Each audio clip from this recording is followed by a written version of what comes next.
last night when I was laying down in bed and I was scrolling through my Instagram feed, I got blessed to come across some Tavon Austin NFL highlights. And when I was watching them, it had me reminiscing on my childhood days when I used to be arguing with my homies in elementary school. Who was better, Tavon Austin or the Anthony Thomas?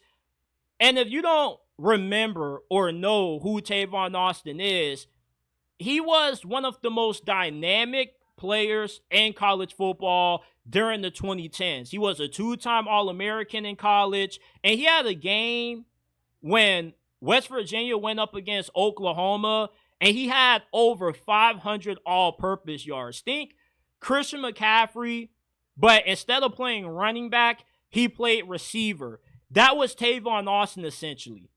And when he got to the NFL, he had a lot of buzz, not just because of how great his college career was, but also because he had a college mixtape, which to this day is one of the greatest, not just football mixtapes ever made, but one of the greatest sports mixtapes ever. And you guys know the one that I'm talking about. You know you can tell them that I've been from hell and back. And when, come on, man, don't act like you don't want to sing along, man. You guys already know the lyrics to the song, man. Yeah, so because of that mixtape, it propelled Tavon Austin to essentially rock star status.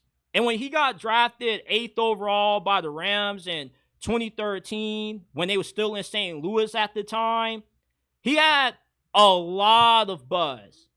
And ultimately, his career didn't live up to the level of hype that he had coming out in college due to a bunch of different reasons.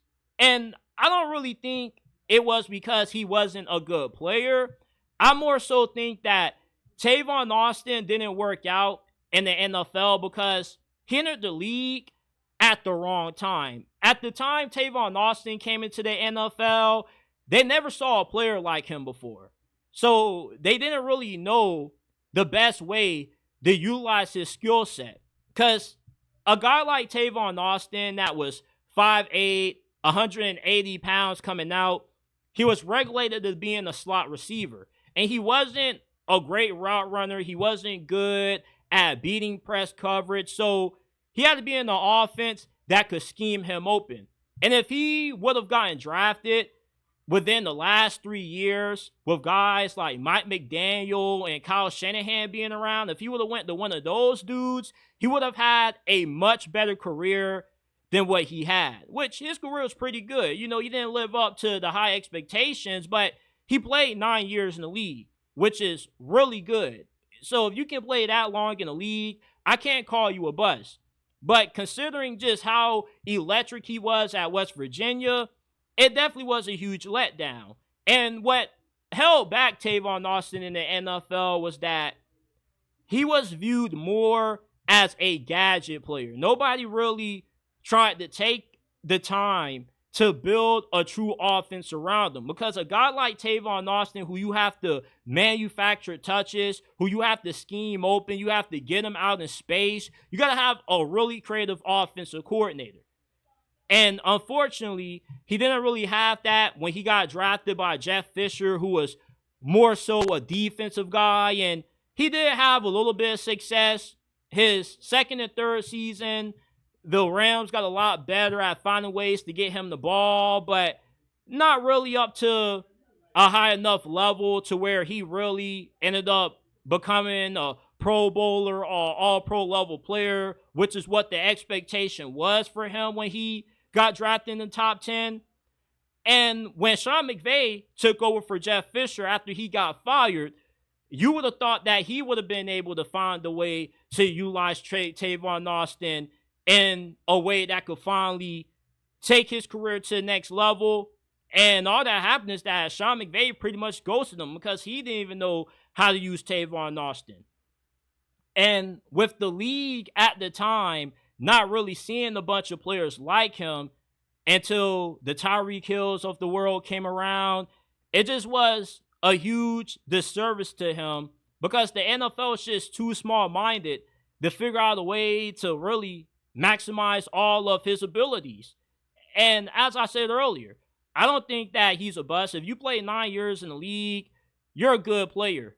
at least compared to the average person that doesn't make it to the league. Now, from NFL standards, he was more so a good role player. He was a really good kickoff returner and punt returner, but other than that, he wasn't really doing much other than those things. He'll have a few splash plays here and there, but injuries also derailed him also. And it's just he entered the NFL at the wrong time. The league just wasn't prepared for a guy of Tavon Austin's skill set to come into the league when it was still a big man's game, because there still weren't really teams that ran a lot of 3 wide receiver sets. You still had teams that wanted the Brandon Marshalls and Julio Jones of the world, the big cyborgs at receiver instead of the big shifty slot guy.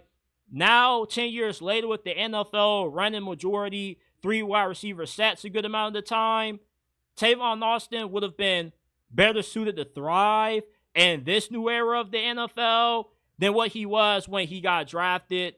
So I don't really think that Tavon Austin's career was a huge disappointment per se, but he definitely didn't really live up to the hype. I think more so of it was because of that mixtape that he had at West Virginia that went viral, and it kind of made him somewhat of a superhero figure in a way. But I still view Tavon Austin as a legend in my heart. When I think of Tavon Austin, I remember him from what he did at West Virginia, and eventually he should get a spot in the College Football Hall of Fame, because you don't see too many 2-time All-Americans that often. And he was a really fun player to watch.